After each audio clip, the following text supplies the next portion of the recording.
2024. We are moving right along.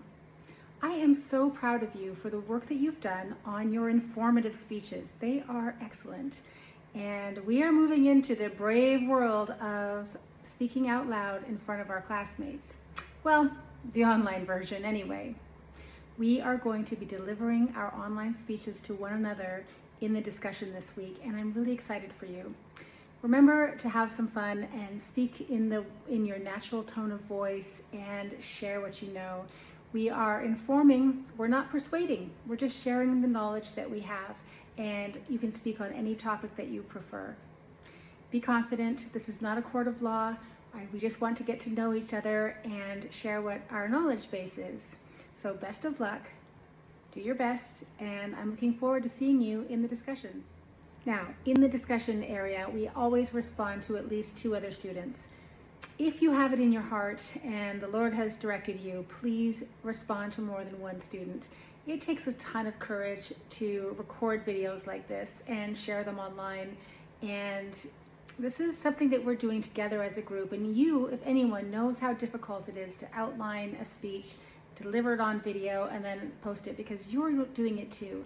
So if you can, please respond to more than one student and give feedback. We want to have encouragement. We are working together as a group here, and we all have the same goals of speaking clearly, letting our voices be heard, and getting over the nerves that public speaking can sometimes cause. So please respond to more than one student if you're able to, or everybody. Okay, tips for success. As always, the secret number is 203 to 205. Those are the pages of your textbook that have the perfect outline for your successful speech. It shows you how to produce an interesting and attention-grabbing intro. It shows you how to state your purpose. It shows you how to label all of your transitions. It shows you how to put 3 main points and 2 subpoints. And then, of course, the all-important conclusion, where we repeat what we've said and we find some clever way to pull it all together to leave our listener with some kind of statement that reminds them of what we came to say, reminds them of the most important thing that we want them to know. Remember not to be too technical. Your audience is your fellow student. So everyone here is college grade learner. We're all different ages, we're all different backgrounds, but we all are learning at the same level. So you want to make sure that you're not trivializing any of the information, but you also don't want to be overly technical or too niche. So make sure that you are informing and allowing your audience to meet you where you are. Respect who they are, respect their intelligence, but also make sure that you are giving some information that they don't know about or might not know about. And give it from your perspective. This is your interpretation. This is your experience. Be sure to include anecdotes from your own personal life and your own experience and what you've seen, because you're the speaker, your voice matters, your vision. Okay, I've made a few notes about what makes a good introduction, because it does a lot of work. It grabs the attention of the audience, as I've been saying.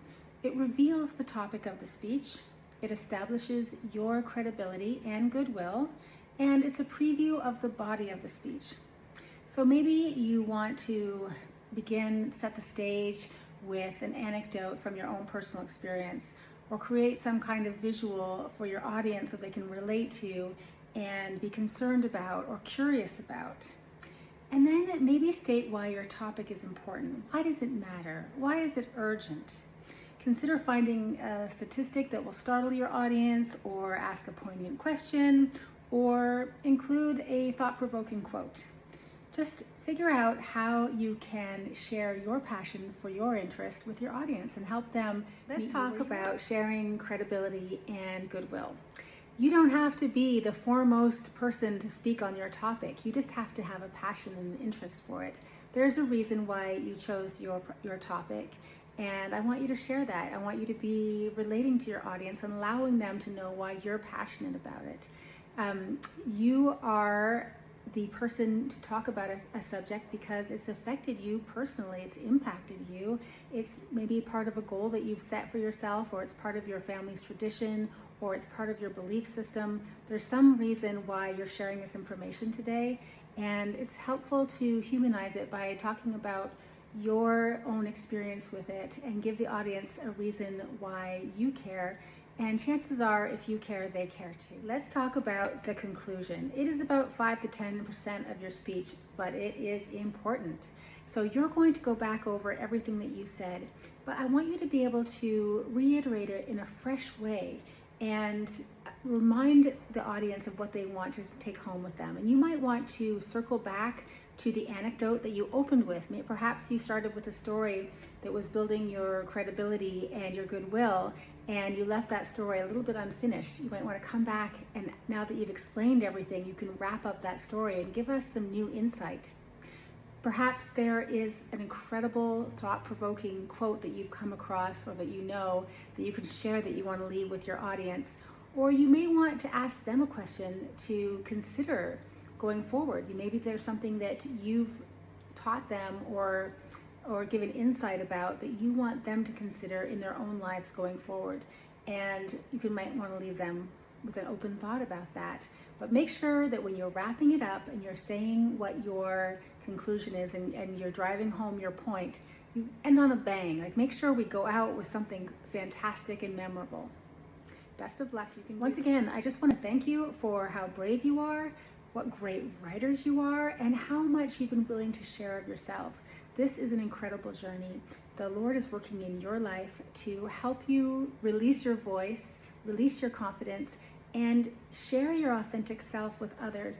We are doing something that's very, very important in this class. We are being called to understand ourselves, be grateful for how we've been made, and to speak honestly and truthfully to our peers and to our community. It really is a wonderful journey that we're taking together.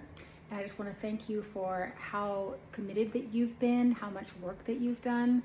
It really means the world to me, and I've been so impressed by the quality of your writing and by your vision and by your openness.